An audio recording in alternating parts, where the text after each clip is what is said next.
anchoring and docking at Nako all the way towards the wharf.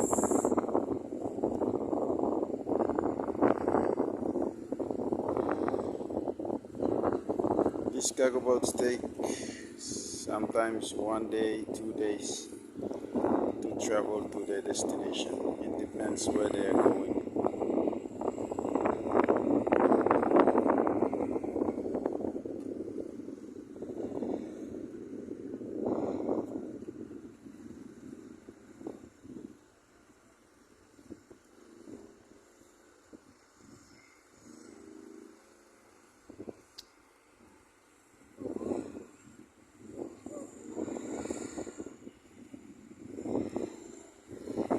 Sound is coming from some guys working on the ship, boats, cargo boats. I think